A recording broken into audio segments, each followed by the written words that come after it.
Assalamualaikum warahmatullahi wabarakatuh.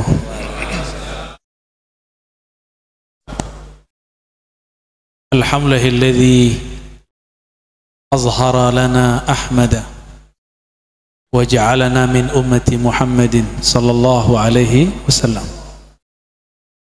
Asyhadu an la ilaha illallah wahdahu la syarika lah wa asyhadu anna Muhammadan abduhu wa rasuluhu. Allahumma shalli wa sallim wa barik ala nabiyyina Muhammad wa ala alihi wal mahdi khalifatihi wasallim. Yang saya hormati dan ta'zimi Ketua Senat Romo Kiai Abdullah Kafabihi Mahrus. Oh, bukan Kafabihi Syahida ya. Barusan saya tabarukan kepada beliau untuk mengambil sanad keilmuan beliau. Jadi saya sudah sah jadi murid Pak Kiai. Alhamdulillah.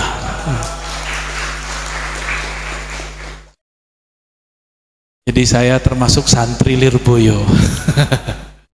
Diterima nggak Pak Kiai? Alhamdulillah ya. Kita satu angkatan Gus.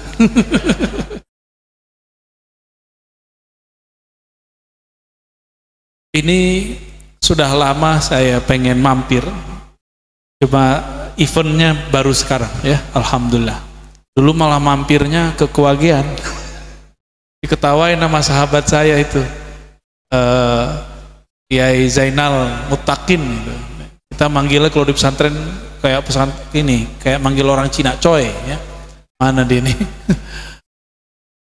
Yang nanti malam ke tempat pesantren beliau ya, insyaallah. Tema kita sangat penting sekali tentang peran pesantren ya, dan ini nikmat untuk negeri ini. Apa itu? Tidak ada di belahan dunia manapun suatu budaya sehebat budaya yang muncul di negeri ini, yaitu pesantren. Hatta Mesir nggak punya pesantren, Saudi nggak punya pesantren, Yaman baru belakangan Al Habib Omar buat Darul Mustafa. Itu angkatan pertamanya Habib Munzir, Habib Jindan, kawan saya Ustadz Idris Palembang, ada lagi Kiai Romli di Mampang, Jakarta. Kebetulan saya sepengajian dengan beliau, dulu kami talaki kepada ulama Suriah. Di situ saya tahu, oh mereka ini generasi awal ya, generasi awal daripada Darul Mustafa Tarim. Jadi Habib Umar pun terinspirasi banyak dari negeri ini. Meskipun secara keilmuan dan akhlak kita banyak teristifadah dari beliau, ngambil faedah dari Al Habib Umar bin Hafiz. Ya, mata Allah fi hayati wa hafizahullah ta'ala, amin. Dan gak usah merasa keder ya, sanad ulama Indonesia, khususnya Lirboyo ini salah satu sanad yang diperhitungkan ya. Apalagi yang tadi kita canda-candain, suka satu program namanya cari-cari masalah, Bahsul Masail. Ini termasuk yang tren di dunia keilmuan pesantren dan bisa menyelesaikan banyak masalah dulu. Maka nanti dengan adanya launching ini, saya berharap pembahasannya tidak lagi pembahasan 2 abad yang lalu, tapi pembahasannya yang ada sekarang. Kenapa? Kitab-kitab hasyiah dulu itu ditulis untuk menjawab persoalan di zamannya. Maulana al-Imam Zakaria al-Ansari, beliau musnid kabir, semua mazhab ada di tangannya, semua thariqat ada di zamannya, semua manhaj ada pada beliau, semua jalur qiraat ada di beliau. Beliau nulis hasyiah untuk zamannya, nulis hasyiah fikih untuk zamannya. Untuk zaman sekarang kita perlu membuat hasyiah baru.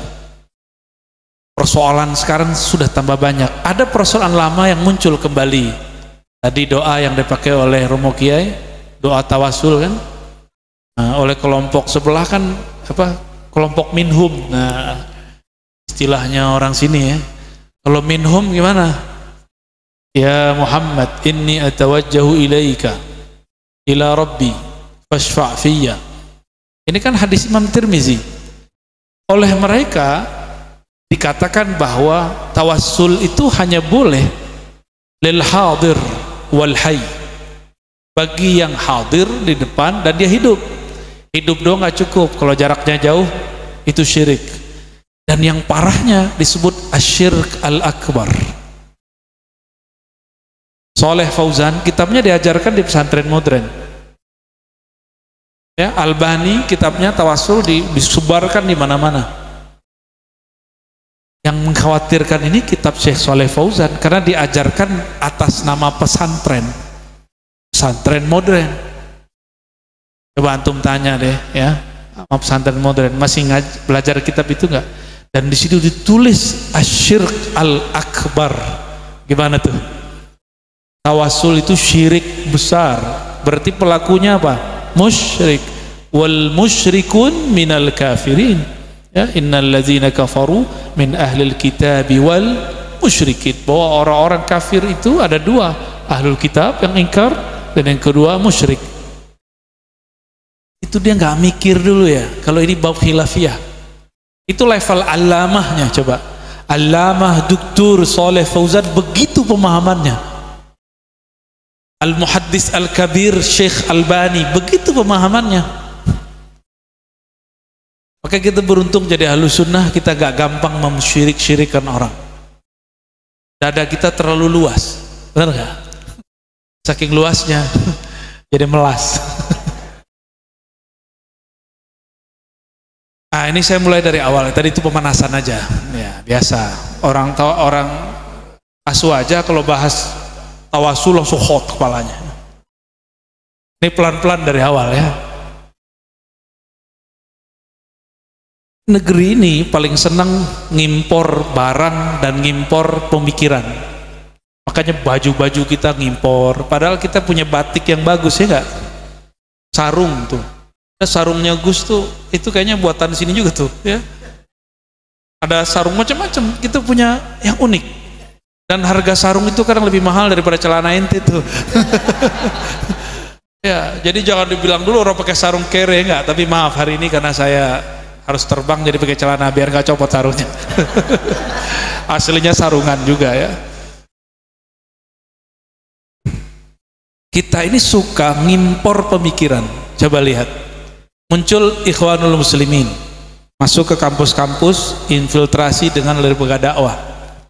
Maka nih teman-teman yang aktivis dakwah harus betul-betul memperhatikan lembaga dakwahnya, kurikulum kajiannya arahnya kemana. Ikhwanul Muslimin atau kelompok yang kedua yang juga diimpor, itu kelompok Wahabiyah. Mereka nggak mau disebut Wahabiyah kata Pak Kiai. Pakai ternyata melirik juga ya. Kirain kita doang yang muda-muda. Mereka menyebut dirinya Salafiyah. Nah, ini akan ambigu. Karena pesantren kita disebut salaf juga. Tapi salaf yang kita maksud itu lawan dari al-hadis modern. Salaf artinya tradisional, sederhana, qanaah dan segala macamnya. Kemudian ada lagi Hizbut Tahrir. Benar nggak? Kita nggak anti kok dengan semua ini, cuma kita punya kritik. Boleh nggak mengkritik? Ya, tapi kata mereka kalau ngeritik kita boleh, ngeritik mereka nggak boleh. Jadi saya mengkritik Albani di depan pengikutnya, ngamuk-ngamuk semua. Lalu saya tanya, Albani nabiyun am ahadun au syakhsun min ummati Muhammad sallallahu alaihi wasallam? Dia seorang nabi atau umat? Pembahas. Oh, dia seorang umat, dia boleh dikritik dong. Nabi Muhammad yang nggak boleh dikritik ya. Romo Kiai aja boleh dikritik, tapi santrinya nggak berani.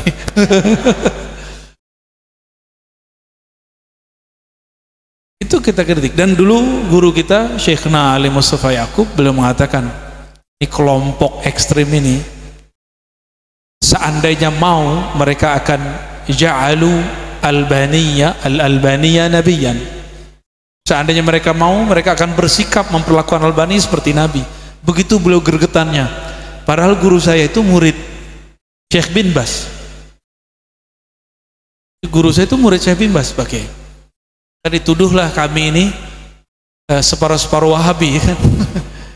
Ya salam. Itu gak benar ya, kiai kami steril dari Wahabi ya, alhamdulillah. Cuma agak kencang dikit ya, mutasyaddid. Ahlus sunnah mutasyaddid. Apalagi yang sering diimpor, ada lagi jemaah tabligh, itu masih bagus. Jemaah tabligh ini didirikan oleh Maulana Ilyas Al-Kandahlawi, seorang muhaddis ahli sanad, diteruskan oleh muridnya Maulana Zakaria. Maulana Zakaria ini muhaddis mursyid 3 thariqah. Maka sekarang di Madiun, Tomboro ini dulu pesantren thariqatnya Idrisiyah, NU juga, Nahdiyin, Aswaja. Ketika ketemu pola-pola jemaat tabligh, mereka kemudian mengadopsi. Dulu ada al-mursyidnya namanya Kiai Uzairan ya. Itu juga orang alim. Bernaqsyabandi tidak pernah khuruj fisabilillah seperti jemaat tabligh, tapi beliau setiap hari khuruj di pesantrennya. Ya, kiai saya, Kiai Ali Mustafa Yakub, didatangin oleh anak muda. Jadi mereka itu ada namanya tashkil. Tashkil itu mendakwahi orang supaya ikut khuruj. Anak muda ini lupa kalau ketemu kiai minta doa. Saya kan pernah khuruj juga. Kan pengen tahu ya nggak? Pengen tahu nih akidahnya apa, manhajnya apa.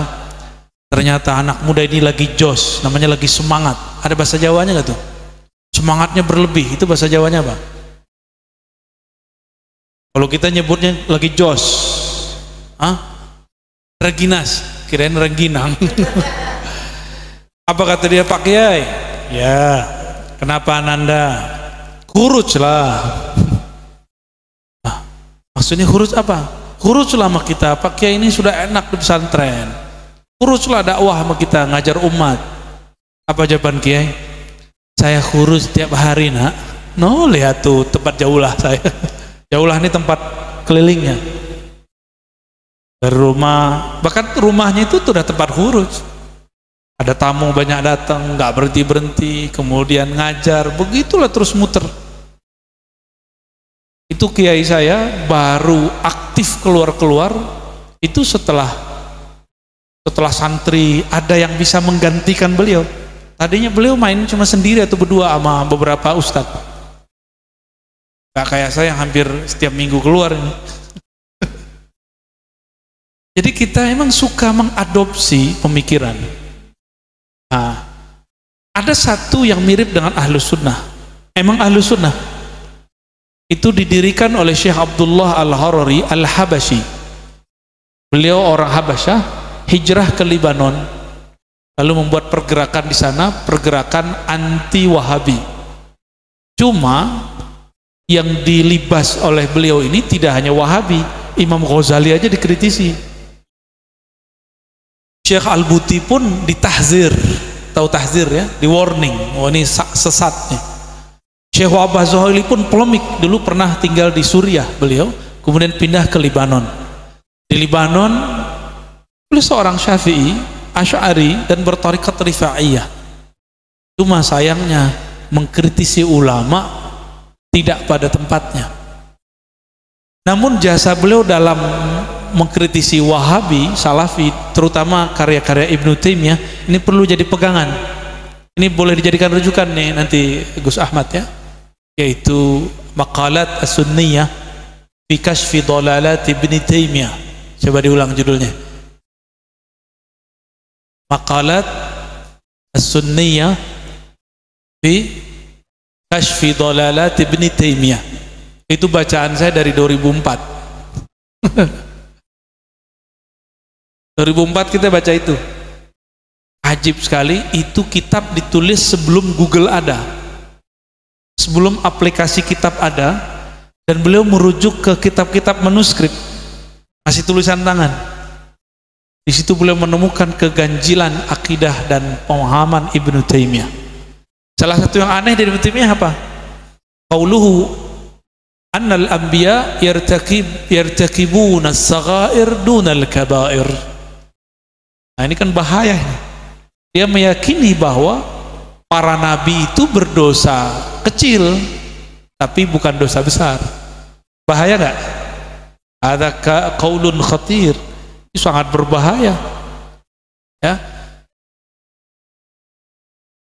Nah, ini pun diimpor nih.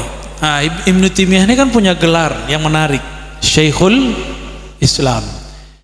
Syekh Abdullah Harari dia mengkritisi Ibnu Taimiyah sampai kepada penilaian Ibnu Taimiyah itu mujassimah. Mujassim dalam pemikiran beliau itu sudah masuk ke kufur, tapi bukan murtad, kufur aja. Qaulnya qaul kufur ya. Maka Syekh Abdullah Harari dan murid-muridnya mengeluarkan kitab judulnya At-Tahdzir Asy-Syar'i Al-Wajib. Nah, ini agak saklek nih kitab. Ya, di situ beliau mengatakan Sayyid Muhammad, ya, guru beliau juga nih, ketemu ya Pak Kiai. Dapat ijazah juga. Berarti sanadnya nyambung juga kan sono. Abuya Sayyid Muhammad itu nulis kitab Mafahim Yajibu an Tusahhah. Itu boleh jadi rujukan untuk kajian kalamiahnya nanti. Beliau menyebut Taimiyah dengan gelar Syekhul Islam. Datanglah muridnya Syekh Abdullah Harari, Syekh Salim Alwan namanya, di Australia. Apa kata dia? Ini apa-apaan ini? Orang sesat disebut Syekhul Islam. Maka Abuya Said Muhammad sempat direndahkan oleh murid Abdullah Harari. Gitu.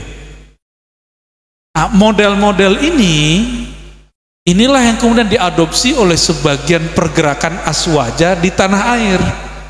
Makanya ada beberapa anak-anak muda aswaja berani ngritisi kiai-kiai sepuh dengan cara yang menurut saya tidak sopan. Karena pengaruh kitab ini. Gitu ya. Antum tahu Al-Buti kan? Tahu Wahbah Zuhaili? Dihabisin itu. Tahu Imam Ghazali? Tadi kita ngobrol-ngobrol sama Romo Kiai. Ternyata pura-pura nggak tahu kalau Imam Ghazali punya mursyid. Mursyidnya siapa gitu. Tadi saya ngobrol dengan beliau. Mursyid Imam Ghazali namanya Al-Imam Abu Ali Al-Farmadi. Fa-nya itu pakai alif. Farmadi. Di beberapa kitab ditulis Farmadi. Abu Ali Al-Farmadi ini ahli zikir khafi, Ismul Jalalah, disebut Allah, Allah, Allah. Itulah yang disebutkan dalam Ihya dan kitab kecil Kimia Us-Sa'adah. Di situ ada zikir Ismul Jalalah. Kemudian juga disebutkan dalam Al-Maqsad Al-Asna bahwa beliau mentalakikan Al-Asma Al-Husna dari Abu Ali Al-Farmadi. Ya. Imam Ghazali yang dahsyat ini pun tidak lepas dari kritik Abdullah Al-Harari. Nah, maksud saya begini, teman-teman semua, aswaja kita sanadnya sudah jelas, maka jangan kemudian nyerempet kritiknya, jangan kemudian malah membunuh, mengkritisi, menjadi benalu di dalam ahlu sunnah sendiri, bikin gak maju-maju ntar ya. Lawan kita jelas kelompok yang mutatarrifun, yang ekstrim.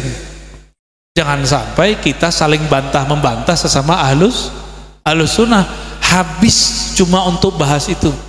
Dan yang paling parah adalah bab politik. Nah, ini nanti akan banyak ahlus sunnah di akidahnya Asy'ari, mazhabnya Syafi'i, bertasawuf, baca Ratibul Haddaratul Attas, mungkin berthariqah, tapi pergerakan politiknya tidak sesuai dengan ahlus sunnah. Kata yang disinggung oleh Gus Ahmad. Ya. Kalau baca kitab Thahawi, kitab Imam Asy'ari, kitab Imam ahlus sunnah, apa ajarannya? Ya. Kita diperintahkan an-nad'uwa li umara'ina atau li wulati umurina wa in jaru. Kami diperintahkan untuk mendoakan para pemimpin meskipun mereka menyakiti kita. Ini ditulis juga oleh Imam Sufi Abdul Wahab Sya'rani dalam Al-Minan Al-Kubra, kemudian juga dalam Al-Bahrul Mawrud, dengan lafaz yang berbeda-beda ya. Intinya mendoakan pemimpin itu sama dengan mendoakan rakyat.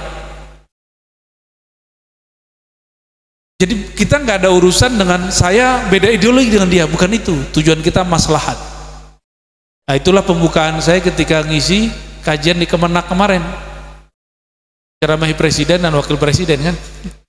Saya jujur dan saya katakan saya nggak nyoblos Anda.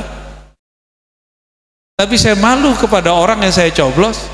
Kok dia bisa legowo, Salamatus Sodar, Ar-Razi, yang katanya ngajar kitab, tapi nggak bisa legowo. Jangan-jangan yang nggak benar kita. Nah, itu yang kemudian jadi catatan diri saya sendiri, ya. Tapi banyak yang nggak senang juga dengan kata-kata saya itu, ya. Dikira saya menjilat pemerintah, ya sorry. Saya datang ke sana karena perintah guru. Gak akan saya terima kalau nggak perintah guru. Ya. Baik, ini poin terpentingnya. Jadi orang-orang kita suka ngadopsi, suka impor. Nah, saya mau kasih tahu ke saya diri sendiri dan kita semua bahwa keislaman negeri ini sebenarnya juga berasal dari sana. Jadi kita sebenarnya nggak perlu ngadopsi. Setelah diimpor dari sana, lalu kemudian dipribumikan, menjadilah seperti Aswaja yang kita lihat hari ini. Jadi sudah banyak yang dibenerin. Dulu Hadratus Syekh Hasyim Asy'ari, ya, Mbah Yai Wahab Hasbullah, termasuk Mbah Yai Mahrus, ya, ngambil ilmunya kan ke sana juga. Hadratus Syekh Hasyim Asy'ari itu punya sanad ke ulama-ulama Makkah sangat banyak sekali, ya, saya juga mengkoleksi beberapa. Misalnya beliau ngambil daripada murid-murid Syekh Ahmad Zaini Dahlan dan murid Said Bakri Syata. Begitu juga ulama Nusantara yang ada di sana, Syekh Ahmad Khatib Minangkabawi. Itu nanti nyambung semua kepada jalur ulama Timur Tengah. Jadi kalau orang bilang di Mekah nggak ada begitu, kita tanya dulu Mekah tahun berapa, ya kan? Di Mekah nggak ada kunut, gampang itu. Mekah tahun berapa, bro? Ya, di Mekah nggak ada tahlilan, tunggu dulu tahlilannya tahun berapa tuh? Nggak ada tawasulan, kapan? Nggak ada maulidan, iya Mekah setelah dikuasai Wahabi. Ini yang salah banyak orang, dikira 1924, enggak. Wahabi resmi berkuasa 1933. Itu penyatuan Hijaz dengan Suud, Najd 1933. Beri bentar lagi 100 tahun, ya. Biasanya sebelum 100 tahun akan ada perubahan. Siapa tahu pertuhan itu bersumber dari negeri kita. Amin ya Rabbal. Nih, aneh mau tanya sama antum nih. Di Mekah udah nggak ada maulid kan? Torikot nggak boleh diajar di sana. Ya, mazhab-mazhab yang diajar di sana cuma beberapa, mazhab mereka aja, kecuali di kelas-kelas kampus. Tapi di negeri ini masih ada nggak maulidan ada di sini, tarekatan ada di sini, mazhab-mazhab masih ada di sini? Ya, bener ya? Serius? Dalailan ada di sini nggak? Jadi dulu yang diamalkan ulama Madinah, Mekah, udah diamalkan oleh orang Nusantara hari ini. Dan yang paling terbuka mengamalkannya, mengembangkannya itu pesantren-pesantren. Maka kita perlu bangga menjadi bagian pesantren, karena pesantren nggak ditutup kan? Pesantren ditutup nggak? Semua sekolah ditutup di Jakarta, pesantren tidak pernah ditutup. Semoga ini sir nubuat Nabi Muhammad SAW, ya. Dan bagian terakhir yang mau saya sampaikan, suatu kebenaran jika tidak dikemas dengan cara yang benar dan menarik, tidak akan dilirik. Ini paling penting nih, mumpung yang megangnya anak muda, ya enggak?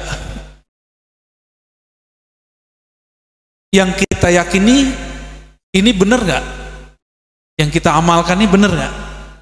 Ya, maka kita harus buat packaging, dibungkus dengan cara yang bisa diterima orang. Sekarang orang lebih banyak nonton TV atau megang handphone. Maka muka Gus Ahmad harus muncul di YouTube. Bukan karena pengen viral, tugas ke ahlus sunnahan. Kalau pengen viral, antum hancur duluan. Karena hubbus syuhrah itu halak, ya. Cinta viral itu bagian dari kebinasaan, ya, yadullu ala maradil qalb, menunjukkan penyakit kolbunya berbahaya, ya. Karena hubbus syuhrah itu minar riya. Orang cinta viral itu tanda riya, ya. Jadi santri kalau cinta viral, waduh, belajar thariqat lah. Imam Ghazali, orang alim, kitab beliau, kitab fikihnya setebal ini, ada kemudian yang lebih tebal lagi. Sudah mujtahid mutlak itu ukurannya. Nulis kitab kalam berjilid-jilid, nulis kitab falsafah yang sangat ajib, tahafud falasifah, maqasid falasifah, tapi beliau masih bermursyid, masih berguru. Jadi thariqah beliau enggak hanya cuma seperti yang kita bayangkan selama ini, enggak. Thariqah beliau at-ta'lim wal amal bihi. Wal amal bihi itu jalurnya thariqah. Ya. Saya sering nanya, ilmu itu dari kitab atau dari kolbu? Min kitabin au min qalbin. Sama-sama ba belakangnya, depannya sama-sama mirip-mirip qaf dan ka. Ilmu dari mana? Dari kitab atau dari kolbu? Beneran? Nanti cek ya, antum ngajar nggak buka kitab, bisa nggak? Atau baca matan nggak baca syarah, bisa nggak? Cek kolbu loh. Kalau ngaco, gelisah berarti belum. Jadi hasyiah itu hanya dibutuhkan bagi orang-orang yang ilmunya yastanid ilal mazahir, baru kepada marojek yang zahir. Kalau antum makomnya sudah makom samadiyah, Allahus Samad, itu langsung bisa min ladun hakimin alim. Langsung ngambil, ya, ngedownload. Coba, masa ustadz kiai mau ceramah buka rujukannya dari Google, katanya anti Yahudi, ya nggak? Benar nggak? Lucu nggak Gus? Kayak gitu fenomena sekarang nih Romo Kiai. Ustadz kiai mau ceramah bukanya Google, katanya anti Amerika. Ya, handphonenya handphone Cino. Lengkap sudah, ya. Kalau benar-benar kiai dekat kepada Allah, tanya langsung dong ke Allah, ya enggak? Katanya dekat ke Allah, wattaqullah, takutlah kepada Allah, Allah wa yu'allimukumullah, Allah langsung ngajarin kamu. Tapi asbabnya wattaqullah itu fit ta'allum wa ta'lim. Kalau udah ngaji, udah bersanad, diamalkan ilmu yang diberikan guru, itulah yang sering kita baca dari masyayikh kita. Hadis Abu Nuaim, hadisnya hasan. Man amila bima alima allamahullahu ilman ma lam ya'lam. Itu bukan laduni, itu namanya futuhi. Laduni tanpa perlu belajar. Jadi antum dapat futuh itu udah hebat. Separuh lagi langsung jadi wali. Kalau futuh biasa itu wali am. Kalau wali khas, dia merenung sebentar, ilmunya langsung kemudian memancar. Karena dia dekat sekali dengan Allah yang maha alim. Allah dekat atau jauh? Beneran, berasa nggak? Serius? Ayo nanya sama Allah, bisa nggak? Berarti belum. Kau sama Allah dulu, kita sama kolbu aja masih terhijab. Kan Allah sendiri yang yahulu bainal mar'i wa nafsi. Kita ini masih terhijab sama diri kita sendiri, apalagi dengan Allah. Hijabnya nafsi itu, ego, merasa pinter. Jadi antum kalau mau ngajar nih, mau diskusi, merasa pinter sedikit saja, langsung Allah tidak akan teteskan nur dalam kolbu. Maka bahsul masail kita harus ada nuansa kerohaniannya. Sebelum diskusi, tawajuh dulu lah, tawassul dulu, ya. Ini kan pas basul masalah panas tuh, tutup lagi nanti dengan istighfar. Karena jidal itu masya Allah, ya, yuksil qalb, mengeraskan kolbu. Wa in kunta haqqan, wa in kunta musiban, ya, mengeraskan kolbu walaupun kita benar. Ini beratnya. Maka saya berharap launching ini nanti, kalau pakai kamera ini terlalu canggih, ribet kali bagi sebagian orang, pakai handphone yang agak mahalan dikit, harga-harga 5 juta ke atas. Yang antum nikmati dari YouTube itu hasil dari handphone 5 jutaan ke atas itu. Serius. Ini kebetulan hari ini timnya lagi nggak ikut, ya, karena saya bawa keluarga, ya.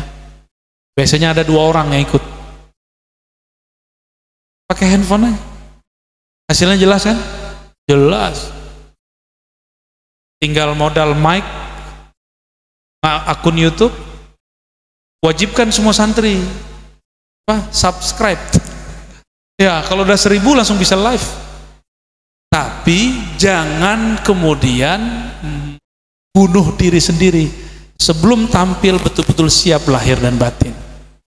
Maka kalau kita ada orang-orang yang misalnya ingin kritisi, istifsar, intiqad, kita bisa jawab. Kalau kita salah, ngaku salah. Namanya kalau udah masuk YouTube kan gimana? Jadi benar-benar harus koneksi kepada Allah, harus kuat. Dan harus munsif, salah, ngaku salah dan minta maaf. Ya? Meskipun wa in kunta muhiqqan wa in kunta musiban, meskipun kita merasa diri kita benar. Ya? Satu kali saya bercerita tentang pengalaman saya ziarah ke kampungnya Yahudi. Ziarahlah ke Nabi Daud. Di situ orang-orang Yahudi, masya Allah, jenggotnya lebih dahsyat daripada jenggot kelompok minhum itu. Terbayanglah saya waktu itu, oh kayaknya Nabi Harun begini nih, kok mirip ya dengan minhum. Tapi oleh mereka nanti dipretelin. Jadi mereka mengatakan, saya mengatakan hum itu mirip dengan Yahudi. Enggak, saya nggak ngomong begitu. Justru jenggot Yahudi mirip dengan hum. Amhim hum, ya jelas. Mereka tersinggung. Maksud saya benar. Ana musibun, muhiqqun. Lakin bikalami yata'adza bidzalika ba'dul muslimin, ya. Karena kalam saya ada orang tersinggung. Murid-murid, teman-teman muhibbin itu belain kita, tapi saya nggak tersanjung. Malam-malam saya ngamalkan zikir wirid asas Imam Syazili, sampailah pada zikir ya Latif, ya Latif, ya Latif, ya Latif. Saat itu terasa kolbu itu kayak tersiram. Tadinya lagi emosi kan, kayak ada kesejukan mengalir. Ya Latif.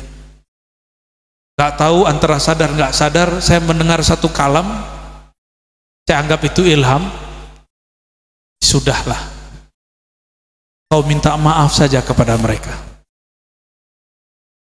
Begitu ya. Ya sudah. Tahu-tahu udah selesai ya Latifnya.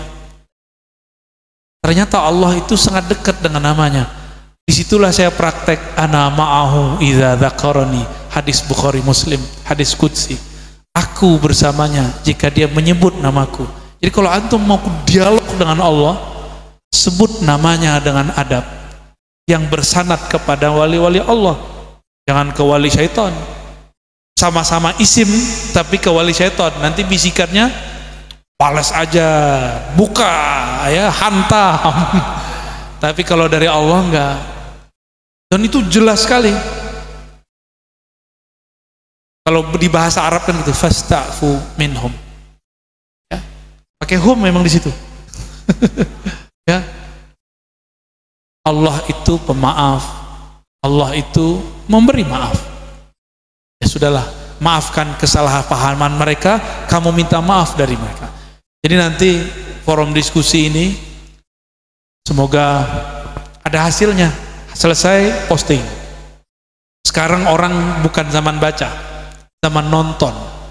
Benar? Serius? Itu udah curhat tuh Gus. Maka tolong nanti kawan-kawan ini khidmah untuk nyokong para asatis untuk memproduksi kajian-kajian positif. Jangan biarkan YouTube itu kosong dari konten-konten Ahlus Sunnah yang positif. Ya, kira-kira itu yang dapat saya sampaikan. Wallahu a'lam bishawab. Kami ucapkan banyak terima kasih, jazakumullah bikulli khair, atas paparan yang sangat istimewa, menjadi motivasi terhadap pusat kajian pesantren dan aswaja, dan menjadi pemicu kesemangatan, menjadi sikap yang terbaik ke depan, jadikan kemasan-kemasan yang istimewa ini di dunia maya maupun di dunia nyata. Kami buka termin 2 pertanyaan saja karena waktu yang batas. Satu dari putra dan mungkin dari mahasiswi. Dari putra yang mana? Hijau ini ya, yang Tosca. Yang putri mungkin.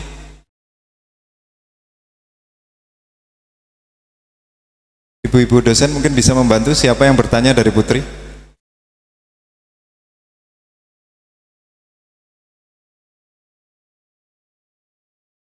Ya, kita persilakan dulu untuk mahasiswa yang pertama ini.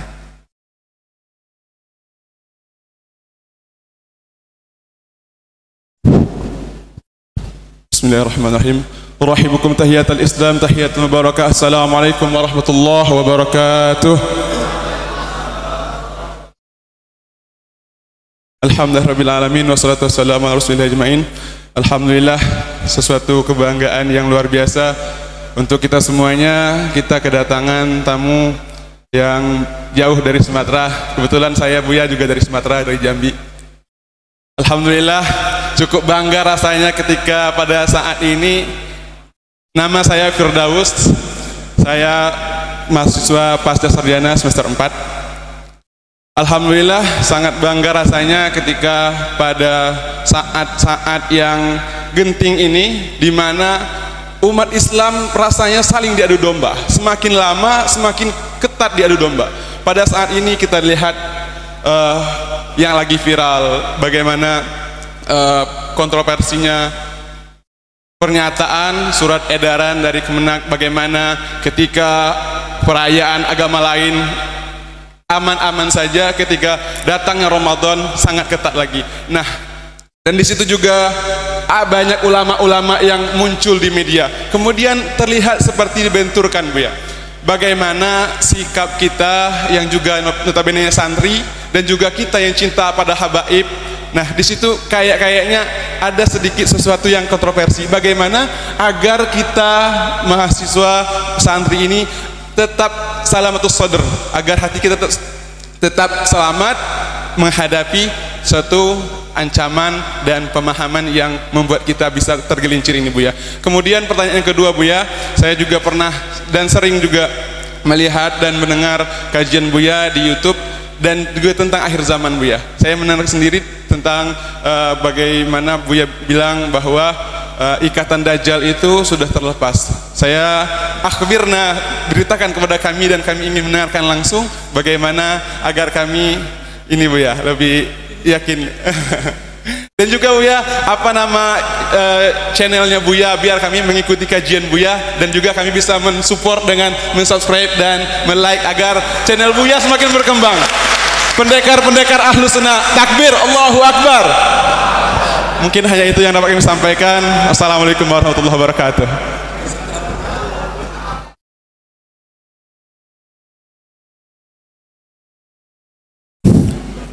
Terima kasih Mas Firdaus dari Jambi, mahasiswa pasca sarjana. Kami persilakan kepada Buya.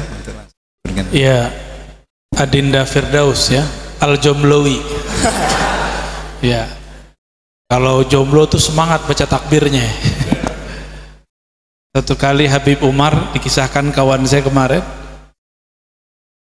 tapi itu konfirmasi ke mereka ya, tapi ini ke muridnya, ada muridnya cerita Jadi murid-muridnya itu ketika kajian akhir zaman ada banyak yang latihan fisik, push up, sit up, silat segala macam, ya, panahan, kudaan. Di situ sembari bertakbir, Habib Umar bawa kapas, coba kamu takbir. Mereka takbir, tapi kapasnya gak bergerak sama sekali. Kalau takbirmu baru begitu, belum menggetarkan kapas ini, gimana mau menggetarkan musuh gitu. Jadi nanti belajar takbir ala wali-wali Allah ya. Nabi itu pernah mau dipenggal, hadis Imam Bukhari Muslim. Yang mau menggal nanya, siapa yang melindungimu dari pedangku? Jawaban Nabi apa? Belum pakai takbir, baru Allah. Kalau pakai akbar, pecah kepalanya langsung. Nabi cuma bilang Allah, jantungnya langsung tuh. Siapa? Allah, langsung lemas. Yang ketiga siapa? Allah, langsung jatuh. Pembuluh darahnya hancur kalau Nabi ngomong Allahu Akbar. Begitu dahsyat kalimat takbir yang ada pada Rasulullah SAW. Karena di setiap huruf itu ada ribuan malaikat. Takbir itu ada malaikatnya, dan itu bisa diajak perang. Serius, aneh kasih tahu antum. Cuma belum boleh dikeluarkan sekarang ya. Yang ngeluarinnya bukan saya ya. Karena itu bukan malaikat kita yang atur, itu Allah yang atur.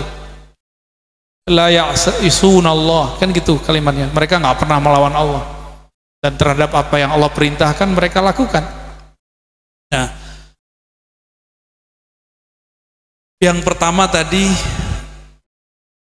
mengenai sikap kita ya. Saran saya kalau santri kan bisa baca kitab ya, coba dilazimkan baca kitab Al-Bahrul Maurud.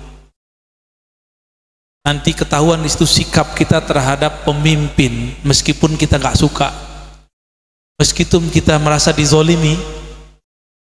Di situ ada tips-tips yang luar biasa. Khatamin itu, nanti saya ijazahin nanti ya. Sanad gampang lah itu ya, atau sanad beliau juga nyampe itu. Al-Imam Abdul Wahab Asy-Sya'rani mengatakan, wali Allah, kekasih Allah itu memandang alam semesta ini kan fiilnya Allah.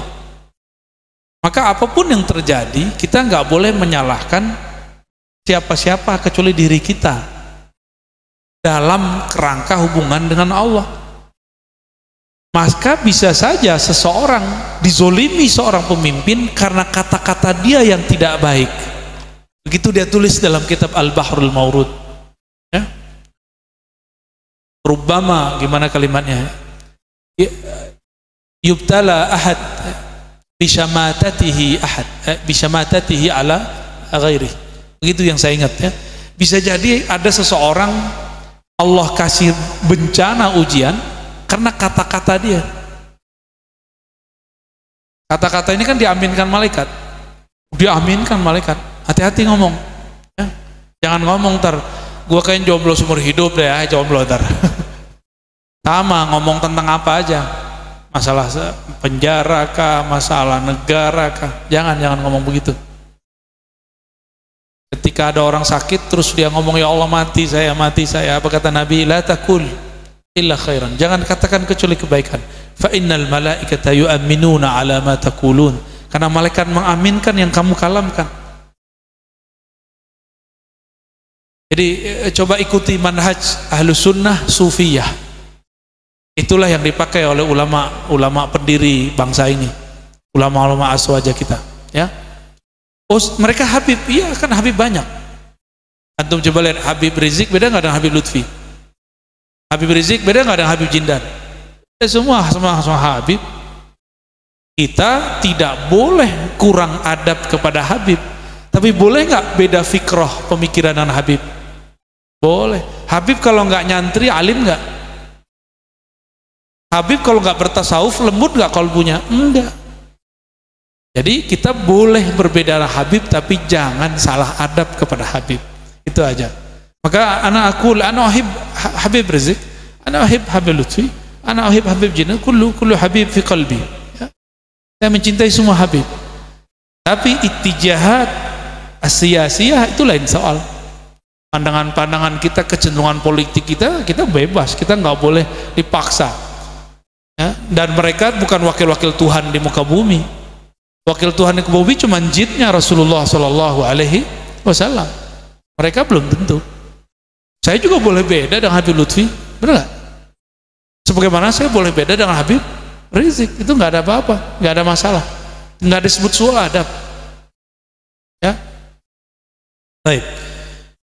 Jadi saran saya, ikuti manhaj ulama ahli sunnah yang sudah bertasawuf, maka mereka akan melihat gerak alam ini bukan gerak sendiri.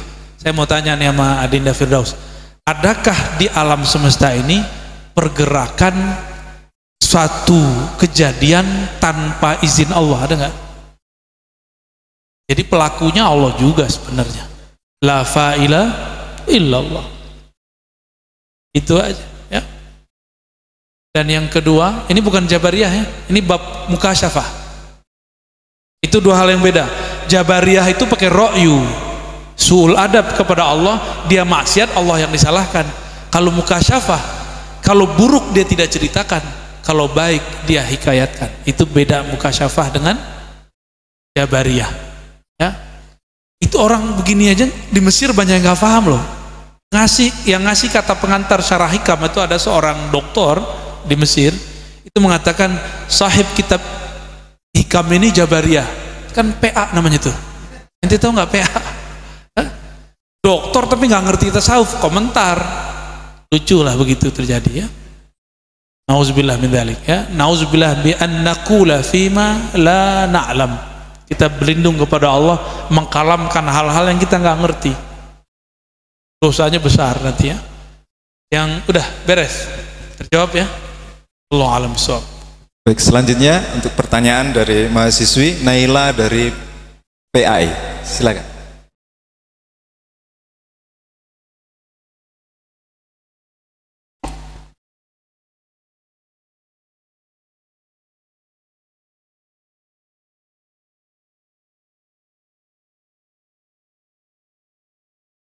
Baik, terima kasih. Saya akan bertanya tentang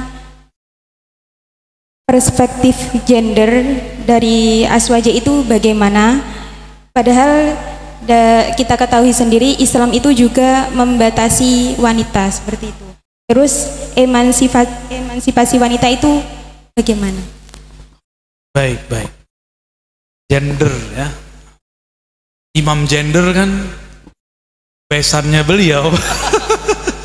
Ya. Yai Hussein kan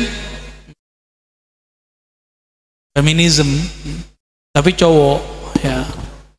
Saya takzim ke beliau, tapi saya berbeda pandangan dengan beliau ya. Perspektif Islam terhadap gender itu tidak bisa diklaim. Yang ada perspektif Muslim terhadap gender. Dua hal yang beda ya. Islam satu, inna dina indallahil Islam.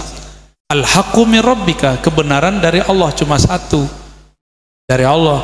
Tapi kebenaran satu ini tergantung perangkat alat yang kita punya untuk memahaminya. Orang yang ngaji ilmu alat, qawaid fiqhiyah seperti pesantren kita dan kampus kita ini, akan beda cara baca teksnya dengan yang nggak pernah ngaji qawaid fiqhiyah. Benar nggak? Ya. Dan tolong jangan ikut-ikutan ala gender-genderan. Ya, saya justru berharap negeri ini punya karakter gender yang lebih kenusantaraan. Kita nggak perlu gender-gender itu. Kajian gender ala Timur Tengah itu kenapa jadi menarik? Karena memang perempuan tidak diberikan ruang. Di negeri ini pesantren perempuan samping-sampingan sama laki-laki. Di Saudi, awwalu man bana ma'hadan lil banat huwa syekhna Syekh Yasin Al-Fadani, guru dari guru-guru kita, guru beliau. Syekh Yasin lah yang pertama membangun pesantren banat putri. Kok bisa? Syekh Yasin kan orang Minangkabau, Jawa, Padang ya. Dia mentakzimkan ibu itu lebih tinggi. Ya, namanya Bundo Kanduang ya. Ibu maksudnya, ibu kandung, dan betul-betul dikasih porsi. Ini bukan rasis, ini cuma menyebutkan latar belakang dia apa sih. Belum ada sebelumnya. Baru belakangan di Suriah ada Ma'had al-Banat, di Jeddah baru belakangan. Dulu belum ada. Coba santri-santri kita dari dulu yang perempuan santriwati banyak hafal Alfiyah, ya kan? Hafal Nazam Imriti, Umar Toto, Nazam Waraqat, ajib, ya? Al-Quran, dan itu luar biasa bagi saya. Salah satu yang sering saya lihat itu kan zaujahnya Gus Ahmad itu, cerdas sekali bahas fikih, ya? Dengan jilbabnya ala Indonesia, gak mesti ala Mesir kan, atau ala Saudi kan, enggak. Nah, itu yang unik dari negeri ini. Maka saran saya para santri gak usah ala-alaan siapa gitu, ala-ala Fatimah Mernisi Maroko, ala istrinya Amin Al-Khuli, ya, bintu Syati, gak usah. Temukan sendiri gender Islam di negeri ini, Aswaja yang ada di Nusantara. Coba lihat model-model yang sudah dihidupkan di pesantren kita, lalu jadikan sebuah kaedah. Gitu. Apa model yang sudah ada sekarang? Yang udah diterima dari masa ke masa dan kemudian menjadi sebuah urfan. Dan uruf bagi kita adalah salah satu hujjah, meskipun mukhtalaf. Mukhtalaf itu imman la ya'tamid ala hadzal urf. Jadi uruf itu kenapa mukhtalaf? Karena tidak semua orang punya tradisi itu. Kampung kita punya satu tradisi A yang baik, itu hujah bagi kampung kita, bagi kampung sebelah belum tentu. Gitu. Urufnya orang-orang kita santriwati ngaji, nyantri, dan boleh tampil. Benar nggak? Benar ya? Ini coba antum lihat. Pendiri Muhammadiyah di Sumatera Barat, yang bawa Muhammadiyah ke Sumatera Barat, temannya Kiai Ahmad Dahlan, itu ayah Buya Hamka, namanya Syekh Abdul Karim Amrullah. Beliau murid langsung daripada Syekh Ahmad Khatib Al-Minangkabawi, yang bersanad langsung kepada Said Bakri Syatta, sahib I'anatul Talibin. Said Bakri Syatta, beliau kan orang Mekah, kan Makki. Di sana belum ada tradisi uruf perempuan sho'ab baca kitab Basul Masail diuji oleh ustadz-ustadz ganteng, nggak ada. Kan di YouTube tuh kan ada banat yang cantik ya, diuji alfiahnya sama ustadz kayak antum nih wajahnya kayak sarung, ya kan, pakai batik, terus nguji ma'i'rabu kalimah kasa wa kasa maza qalal musannif maza qala nazim, ya gitu-gitu ya. Dijawabnya sangat canggih sekali. Di sana nggak ada.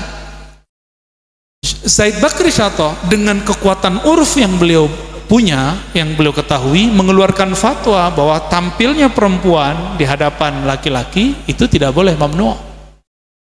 Dipakailah fatwa itu oleh Haji Rasul alias Syekh Abdul Karim Amrullah, dijadikan fatwa. Inilah yang membuat beliau menentang Aisyah. Dulu Aisyah itu ibu-ibunya tampil berceramah di depan laki-laki, ngasih sambutan di depan laki-laki, dulu di Padang Panjang. Beliau kemudian keluar dari barisan itu, padahal beliau yang bawa. Contohnya, artinya pendiri Muhammadiyah awal itu Syafi'inya mutasyaddid, dan berarti ada perubahan cara pandang Syafi'iyah dari masa ke masa, tergantung uruf tadi. Itu baru kita ngomong uruf loh. Kita benar-benar harus kuasai benar usul fikih dan semua tatbikatnya. Jangan hanya qawaid fikih. Qawaid fikih itu kaidah menjawab masa lalu. Tapi kalau kaidah usuliyah itu bisa sampai akhir zaman dan bisa dibuat, bisa diusulkan. Di zaman Nabi ada nggak kaidah-kaidah itu? Nggak ada. Lalu diusulkan ulama, disepakati oleh ulama setelahnya, dan menjadilah kaidah, sesuatu yang didudukkan. Itu sesuatu yang duduk, kan kaid artinya duduk. Sudah duduk dia mantap, dan kaidah ini boleh digugurkan. Makanya contoh nih, al aslu fil muamalat al ibahah, itu bisa dibantah. Atau al aslu fil ibadat gimana? Ayo bener dong. Al aslu fil ibadah Jangan salah takut-takut salah lah ya. Baca aja ya. Al-aslu fil ibadah lid. Kayaknya takut depan Romo Kiai ini ya. Ini kaedah ada di masa Nabi nggak? Nggak ada. Berarti buatan siapa? Buatan ulama. Maka antara Syafi'iyin, mutakallimin beda dengan fuqaha Hanafiyah. Beda kaedah. Jadi hadhil qawaidu laysat bimuqaddasah. Kaedah ini tidak suci. Antum boleh buat kaedah sendiri. Masalahnya disepakati atau tidak. Ya, kaedah itu kalau di kampus disebut dengan teori yang dihasilkan dari sebuah hasil kajian. Jadi misalnya nih kayak Gus Ahmad buat tesis, kesimpulannya satu kalimat di penutup, itu namanya kaedah. Idealnya begitu. Tapi antum nih kalau buat tesis cerita lagi, berarti nggak berhasil buat kaedah. Jadi paragraf pertama di penutup itu adalah kaedah yang kita usulkan. Itu cara buat tesis yang benar ya. Jangan ceramah lagi. Maka adinda santri, perspektif Islam terhadap gender itu global. Yang ada itu perspektif Muslim terhadap gender. Dan ini akan yakhtalif biikhtilafi urfih wa biikhtilafi masyayikhih wa biikhtilafi qiraatih wa biikhtilafi bi'atih. Ini akan berbeda tergantung backgroundnya. Bagi kami, mohon maaf, Kartini itu biasa aja di kampung saya ya, karena kami punya siapa, El Yunusiah, siapa namanya Pak, yang buat pesantren itu ya, yang di Panama itu udah biasa dari zaman dulu, dan mereka sudah pakai jilbab yang syar'i. Mohon maaf ya, jilbab syar'i istilahnya. Kalau jilbab yang di kerudung itu saya menyebutnya ya hijab urfi, hijab uruf. Ininya masih kelihatan. Buya Hamka aja masih membiarkan istrinya begitu.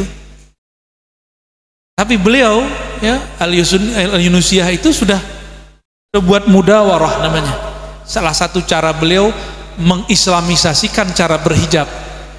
Maka gender boleh dibagi dua kalau versi orang-orang di Timur Tengah.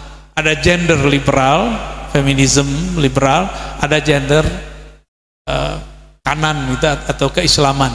Itu versi teman saya, bukan kaedah saya. Yang liberal ini mengadopsi kaedah-kaedah yang sudah ada di kehidupan barat, lalu dicoba dikomunikasikan dengan teks-teks keislaman, hasilnya seperti Fatimah Mernisi. Nah, ada yang versi keislaman, contohnya menurut saya fatayat muslimat itu bagian dari gender yang berhasil. Kalau di Muhammadiyah ada Aisyah. Kenapa kita nggak merumuskan kaedah dari gejala sosial ini? Ngapain ngambil dari barat? Ada nggak satu yang bisa kita bahasakan ketika fatayat tampil aktif, ketika muslimat aktif sholawatan, toanya kemana-mana ya kan? Bener nggak? Kenapa antum harus ngambil kaedah dari luar? Kaedah dari luar cukup sebagai pembanding, kita buat kaedah sendiri. Gitu ya. Ada nggak di Arab sono fatayat Aisyah, ada nggak? Nggak ada. Kita nggak perlu memberontak kepada kitab-kitab klasik karena ulama kita sudah selesai membahasnya. Yang jadi bahan kan Uqudul Jain, ya kan? Kitab apa lagi? Ya, Fathul Izar tuh. Itu yang buat orang Arab atau orang yang tradisinya Arab. Dan memang perempuan itu jadi objek. Perempuan sekarang kan cerdas-cerdas, nggak mau jadi objek, mau jadi subjek. Ya, kadang nyebelin juga sih kadang ya. Baik, kira-kira begitu Adinda ya. Pertanyaannya selesai? Selesai. Alhamdulillah. Alhamdulillah. Baik, terima kasih banyak kami ucapkan kepada Dr. Buya Rozi Hasim atas paparan yang istimewa.